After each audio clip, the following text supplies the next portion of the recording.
Hello everyone, and welcome to the Specialty Crops Risk Management webinar series. Today's webinar is the first of this 10 webinar series, and we are excited to have you all on today. This series is funded by the North Central Extension Risk Management Center. I'm Olivia Hamlin, Extension Education Specialist for Iowa State University Extension and Outreach. I work in the Farm, Food, and Enterprise Development Program, which works largely with specialty producers on a wide variety of education and outreach topics. Joining us today is Rex Nelson. Rex is an extension educator with the Rural Prosperity Nebraska team of the University of Nebraska-Lincoln. His work seeks to build stronger rural communities in several ways. As part of the Nebraska Regional Foods team, he offers programming in business development in local food systems and agritourism. His work also includes supporting rural communities through programs in planning and leadership, entrepreneurship, recruiting new residents, and engaging youth and young adults. I will now hand it off to Rex to kick us off. Very good, thank you. I think what I'd like to do today is to, I've got my presentation in two short segments, recorded segments, and so what I'd like to do is play that recording, and then we'll stop for some question and answer and discussion, and then we'll move on to the second segment. So with that, I'll go ahead and start that.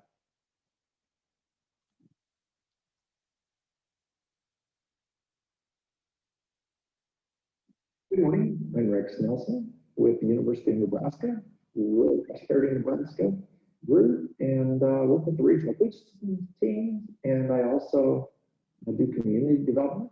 It's great to be with you today, and looking forward to the other sessions as well.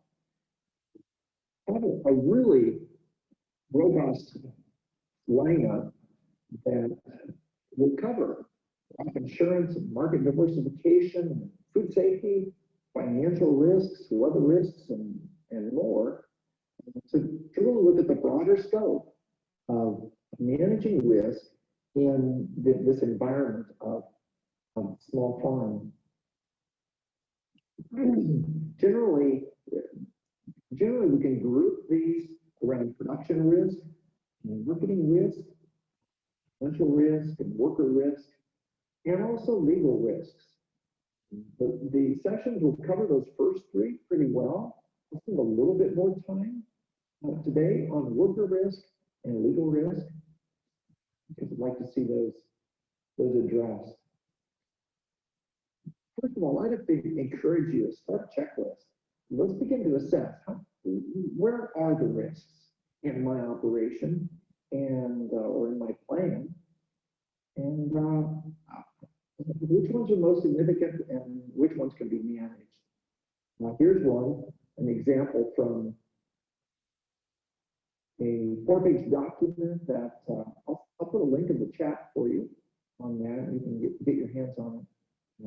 This one just says, let's look at lack of production experience, for instance, and is this a high impact on me and my operation, on moderate or low? And what's my strategy going to be to manage that risk? Different risks are going to have different impacts on you and your operation. You could look at the risk of a weather event damaging your crop, and this could really have an impact on my ability to reach my goals. Can I manage this risk on my own, or perhaps do I need help managing this risk? And is there someone that could help me, give me some direction on this? Is this a risk that can be avoided? And can I buy insurance to help cover this risk? We're going to ask some of those questions. One of the things that we have to admit is that we have a lot of different attitudes about risk, don't we? Now, perhaps you're a risk avoider. You look out ahead, you see those risks, and you take steps to avoid them. That's a good place to be. Although sometimes with that attitude, do you miss opportunities because you're so cautious? Are you a risk calculator? you say, well, this is my risk to reward ratio, and I think it's worth it. I'm willing to take that risk. That's a reasonable position. Sometimes that individual spends perhaps a little bit too much time calculating and analyzing and not getting the decision made and moving ahead. Risk adventurer, maybe kind of like the risk. And you'll step out there and you're willing to take that calculated risk and be a little bit aggressive. Obviously, sometimes that individual might take some unnecessary risks and might take some losses. But again, you capture some opportunities that they wouldn't have otherwise.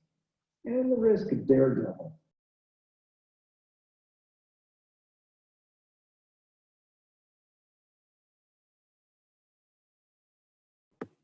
Rex, we've lost your sound. There are those that are wired so that that's just really something that drives them. If you're approaching your farm operation that way, obviously you need to calculate at some point how much risk am I taking? Am I willing to shoulder those losses? And how about the other people in the organization that are affected? Perhaps my wife is more risk averse than I am, willing to respect the employees and partners in the organization. Just knowing yourself is a significant part of risk management.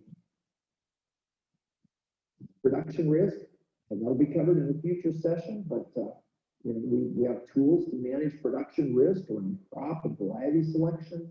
Your production systems can have a lot of impact on how well you can shoulder weather events and such and still be able to come out financially. Watching weather patterns and long-term forecasts, using management tools that help you respond to the weather impacts that affect farming. Insurance, certainly there are production risks that we can insure to some degree, but obviously that's not a perfect solution. Part of production risk is knowledge. Do you have adequate knowledge to deal with the insect infestation that is coming, or the diseases that affect some vegetable crops we're growing? Knowledge is a significant piece of this. So you're here today to get knowledge, and I hope that when these webinar sessions are done, that you've really improved your ability to manage risk from a knowledge perspective. Marketing risk, there's a session on marketing risk, and that comes from, differs a good deal with market channels, and can be managed with crop selection and diversification, production systems. Here we're looking at production in a high tide, and that reduces weather risk, doesn't it? And so our production systems can be modified to manage risk. We have contract expectations that need to be met. We need to understand that marketing risk. And again, knowledge of those markets, the competition that we're going to face, and the vagaries of each market system. We need to have knowledge to help defend ourselves. Financial risk, the session on the ag decision maker resources looks fantastic, and I've been through those resources. Wow, there's a lot of great tools there that will help you fill if there's any gaps in your managerial expertise and knowledge. Here's your opportunity to fill in some of those gaps. A lack of capital is a risk. High debt load adds risk. On the other hand, not having seasonal cash in April, when you've been invested in this crop that's coming, and you've hired some employees and they want to get paid, and you need to calculate how much cash you need. And so sometimes the cooperating loan can help you manage that debt. So there's a balance, isn't there, between these financial tools.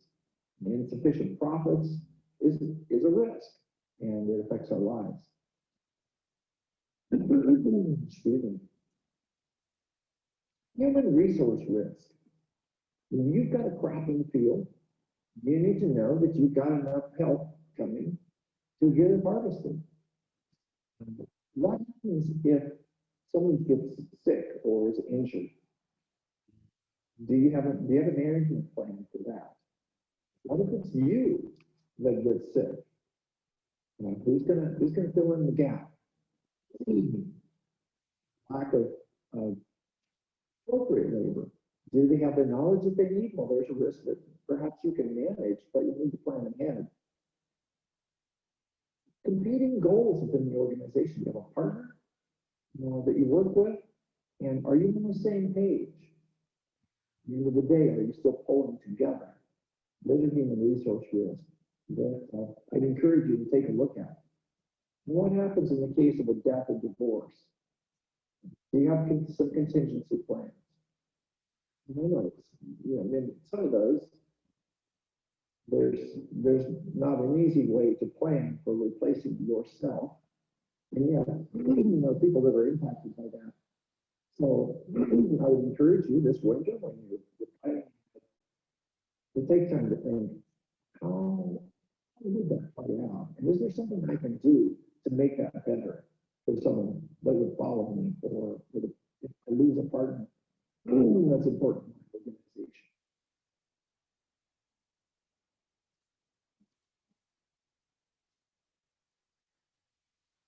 So I wanted to stop here and give some opportunities for discussion. We don't have a lot of participants online right now, but so I could go on into the rest of the recorded session, I guess, if you'd like. Rex, I'm wondering if you could take a minute and kind of talk in general terms. If there's one area that maybe you see producers failing to plan for the most in terms of risk management. Sure.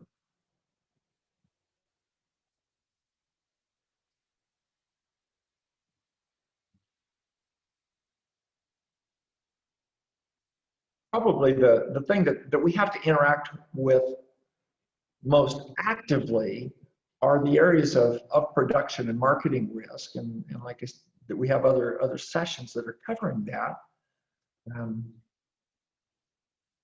it's always a difficult area in this area of specialty crop production, because the insurance tools are not as easy to use and not as financially effective as they are in conventional agriculture. So I just really see that as a tremendous challenge, and there aren't necessarily good solutions, but given that the insurance tools aren't great, for instance, using those other tools of really thinking through the cropping production systems, seasonality, spreading your crops out over time, so that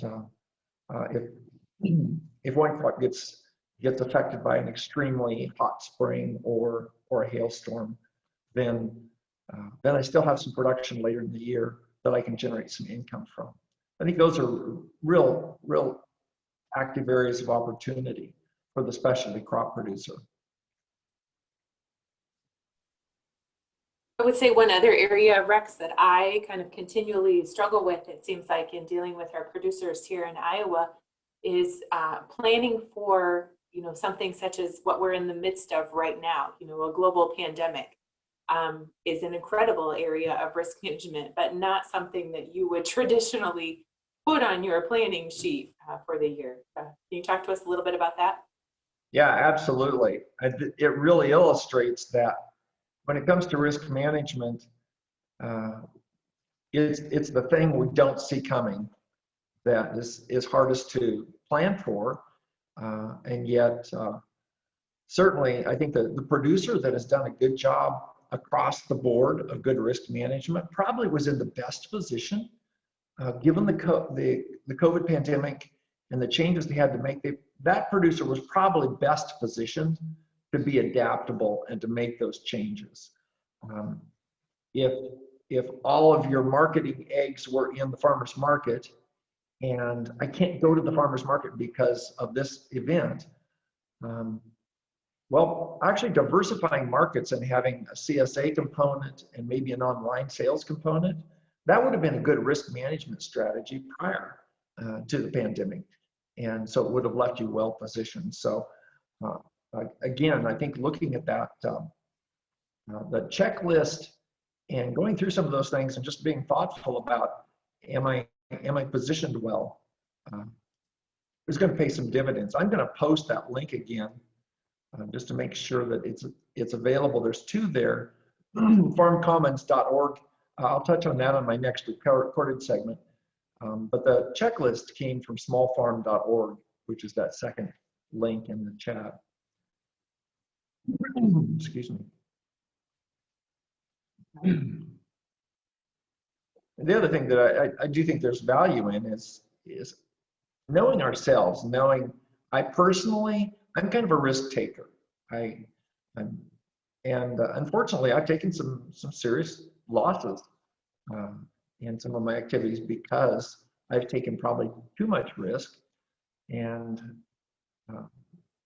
if that's just me, then that's one thing I could probably improve upon. And if it's me and a partner or my spouse, then it's the respectful thing to do is to talk about those things with the people that we do business with.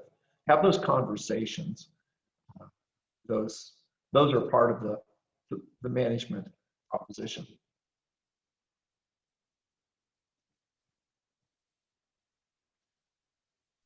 With that, I would like to spend a little more time on the next segment. So I think I will go ahead and jump into that.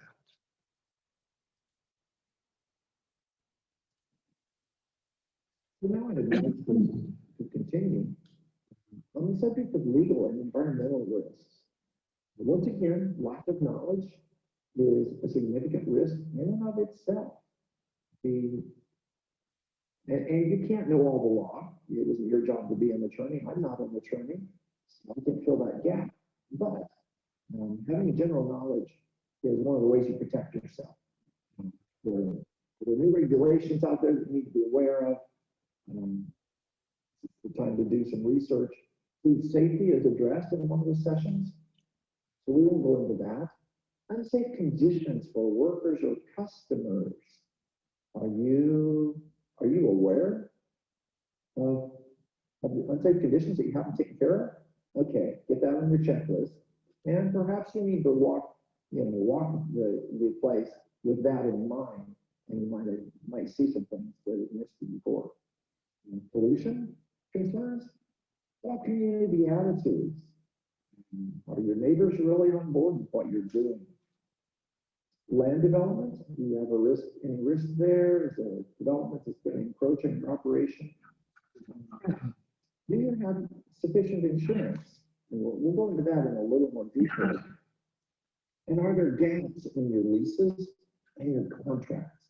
So there's just a broad sweep. I'd like to draw a little bit from a presentation by Rachel Armstrong with Farm Commons, and I'll share a link on that. I really would encourage you to go to their website. They have a lot of great resources, and will help you. These are folks that you can call and talk to that have knowledge of farm law and farm risk. One of the things that they found in their research was that 51% of farms are vulnerable to losing a lease within a year. So what's the security of your farm land base? How good are your leases? 45% do not have basic liability insurance that covers their operations. And employment law non-compliance is endemic in agriculture. Farm law is an interesting area in and of itself. In general, concerning liability, farmers can become negligent if they act less reasonably than the average farmer would have acted under similar circumstances. That's a bit vague, isn't it? Unfortunately, when something is that vague, it leaves the legal liability environment pretty loose. So let's put a fence around this thing. Can we put fences around it? In terms of business structures, look it over with your partners or your landlord or your tenant. And what does each partner contribute in this deal? Just having a conversation reduces risk. What if someone leaves the business? How is that going to play out? And who gets compensated for what? I've certainly seen serious damage to businesses because that wasn't thought out. And then if you really want to go the next step, write it down. When we leave today, your perception of conversation we're having and my perception of it are going to be very different. But if we've written it down, it eliminates a lot of discrepancy and it helps reduce the risk. Business structures, one of the tools that we use to control risk. The sole proprietorship offers very little legal protection. An LLC or a corporation, if they're structured properly, may offer some protection for your personal assets, probably not for your business assets. And partnerships may, if they're structured correctly, if they're structured to do that. Insurance. Insurance is a really interesting discussion here because it does more than you might think.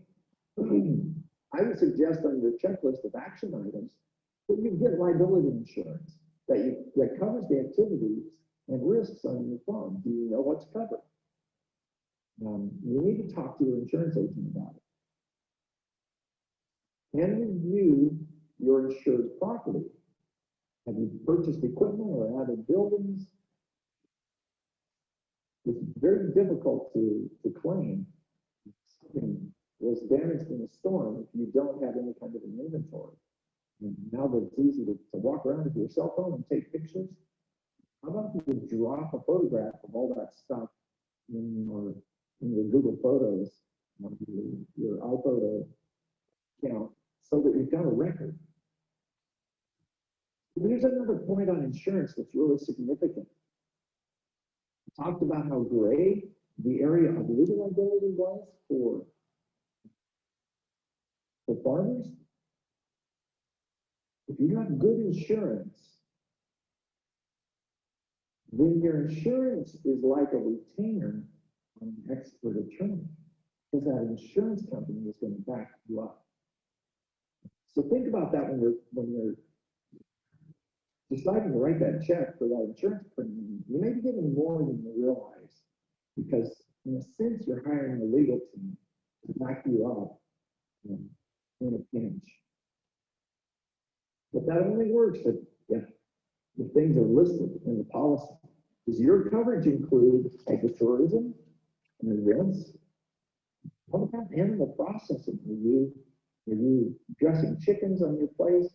And is that included in your policy? CSA drop-off sites. What happens if somebody gets injured there? Food safety liability. You need to ask that question if you're handling food. Use market sales. Is your business covered? Most policies are going to exclude a lot of these activities. So I'm going to encourage you to talk to your agent, get it in an email. That puts it in black and white, and you've got some documentation. If you don't get good answers, you may need to find another insurance company. So let's jump to employment law. Farmers, as a rule, don't do a very good job in this area, and we tend to not know the rules very well. Are your employees, do you have employees, or do you have private contractors? You're trying to pay them as private contractors, you better know the law. Probably not. Volunteers, if you're not a nonprofit organization, the IRS probably isn't going to recognize volunteers the same way you might they're still going to expect that they get paid minimum wage and that they be covered under workman's comp. You should be covered in your insurance policy as well. Do you have farm employees that are assigned non-agricultural tasks? Now, our farm states, most will generally have very attractive policies around minimum wage, for instance, for farm workers, and overtime rules are different for farm workers. But if they're doing any non-farm tasks, they probably don't fall under that category. You should understand that. And so should your employees.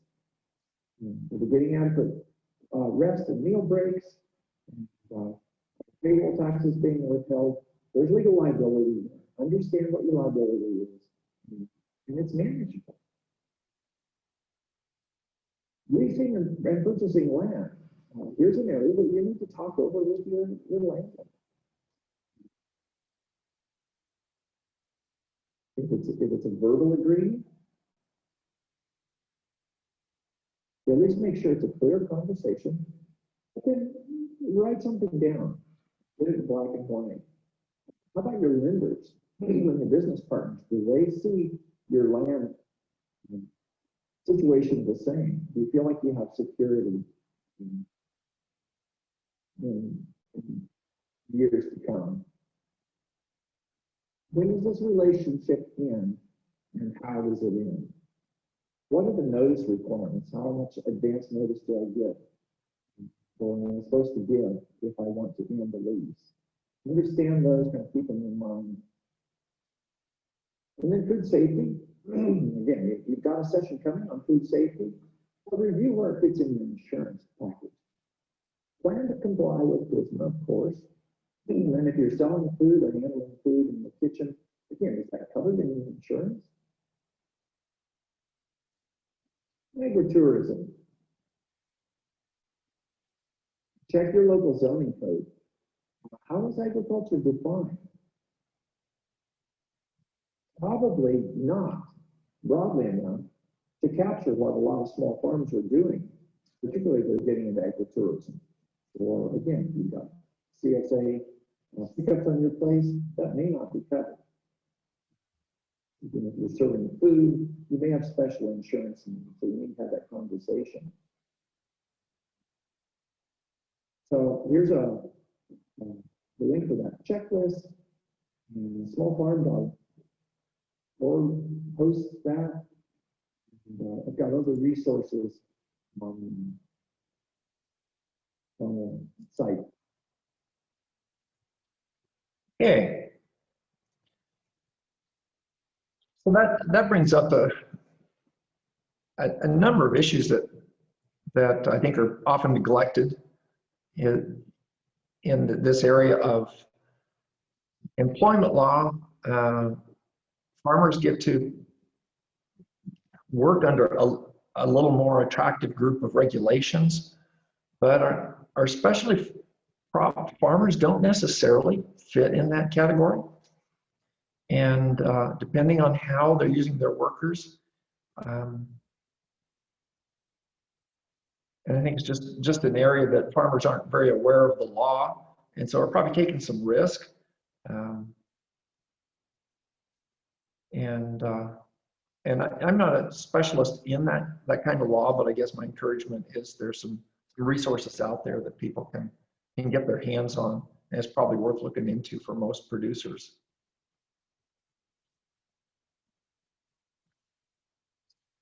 Other questions that come to mind that we should touch on?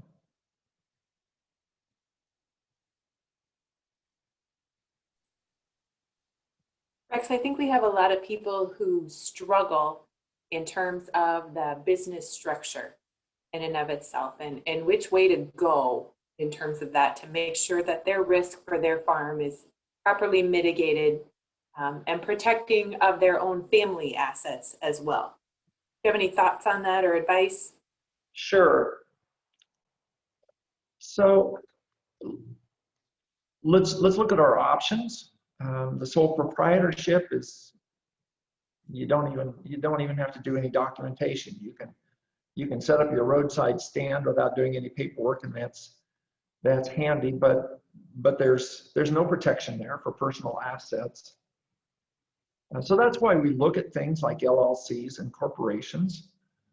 There are some fees with each of those, and probably a little bit of legal help, although it doesn't have to be particularly high priced to do that. The LLC is a little easier to manage. And like I commented in the recording, the LLC and the corporation, and potentially the partnership,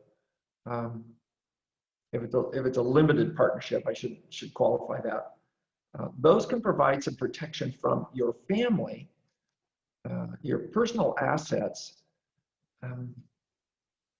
Although even there's caveats, because if I'm making personal guarantees on the loan, for instance, sometimes that appears that veil of protection. So this is an area where it's really good to have a relationship with an attorney that kind of understands farming and understands what you're doing. And they can, of course, help draft these documents, but that'll give it a little bit of protection. But really, one of the things that I was trying to express in the recording as well is that your better protection in that is good insurance.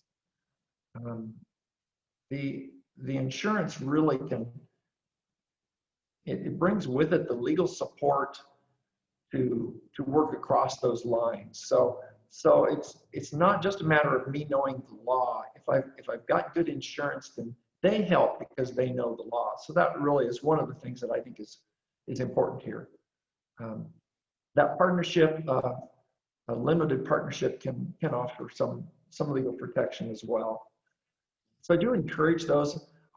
The other thing that's helpful in this just from a business management perspective is having that separate business set up, that LLC and a separate checking account. I highly recommend. Then you begin to keep clean records, and you keep the money separate, and you have a better feel for is this business, I mean, as it grows into, is this a standalone business? Is it carrying its own weight? Is it actually making money, or is the money getting commingled so that I can't really tell? There's just lots of benefits in that. And then, of course, having good records is the key to budgeting and projecting next year for my business planning purposes. So hopefully that kind of goes along with forming those separate business entities. Those are really good points, Rex. Thanks for that. I think the other area where I see people maybe struggling a little bit, or I caution people a little bit in terms of legal risk, is through the lease agreements that they may have, accessing that, whatever kind of land agreement they have, whether that be, rented farm ground or what have you. But it seems to me that because we are all nice in the Midwest, we do an awful lot of business on a handshake. Talk a little bit about that, if you would. Sure. And, one of the stories that was told in the Farm Commons session at Great Plains Growers Conference last year was a case where an individual had a lot of, I think it was garlic sets that they had put onto a piece of leased ground, and they'd invested quite a lot of money in the project. But they didn't have a lease. They lost the lease, and they lost their investment. There really wasn't any recourse. Those are the advantages of taking the time to get that lease set up. And state laws are different as in terms of how much notice a landlord, for instance, is supposed to give us before they can terminate a lease. Each state differs, but if you don't have a lease, that's what you're left with. Is the state's plan, and you might not like the state's plan. So always encourage producers to go ahead and get something in writing. I remember there's a family memory here. My dad leased a piece of farm ground from a neighbor, and he had a one-page handwritten lease that he took to an attorney. The attorney read it over and said, "This looks pretty good," and that's what they used. But it was on one sheet of notebook paper, and but it got something there in black and white that they both understood, they'd agreed upon. And it doesn't have to be a complicated or an expensive process with an attorney to get a basic lease in place.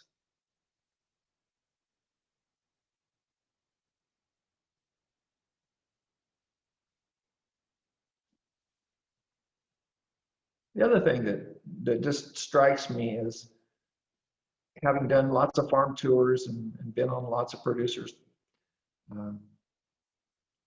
farming operations, we typically start with a little bit of land or a little bit of production, and then it grows, and we add enterprises. And as we add enterprises, that changes our legal risk, for instance. And those activities that begin to move into agritourism, and really that's part of why local food is so engaging to the urban public, is to know the farmer, right? So we want to get them on our place, and we want to have them out here. It's not that hard to talk to the insurance agent and say, hey, is this covered? And in most cases, maybe there's a rider that they can add that will cover CSA pickups, for instance, on the farm, so that if somebody gets bruised up a little bit by an animal or whatever, it's covered. But have that conversation, and if your insurance company understands agriculture, then that shouldn't be that hard to do. If not, you probably need a different insurance company. It's worth the time. But we tend to slide into larger and more complicated operations, and sometimes our insurance coverage, for instance, doesn't keep pace. Absolutely. Well, if anyone else has any questions they'd like to drop in the chat box for Rex, that is more than welcome. Otherwise, Rex, if you have any final thoughts that you want to wrap up with here, go right ahead. Okay, very good. Well, I really appreciate the opportunity to share with you. And our worlds are pretty similar in Nebraska and Iowa. So hopefully we can learn from one another. Our regional food systems work together with you folks. Winter's a good time to just step back and think where has my farm operation been this last year? Where do I want it to go? And it's not just about production. If we can reduce risk, then, for instance, that reduces income fluctuations, and it just ultimately solidifies our financial well-being by thinking through each of these risks, looking at one of these checklists and saying, oh, I could do a better job of that, and maybe this managing this risk is going to be expensive. Maybe it's not that difficult to do, but ultimately it helps secure the well-being of myself and my business and my family. And I think that's what everybody wants in this, is good prosperous lives. Let's reduce the risk of those being disrupted. So thanks for having me. It's been great to work together.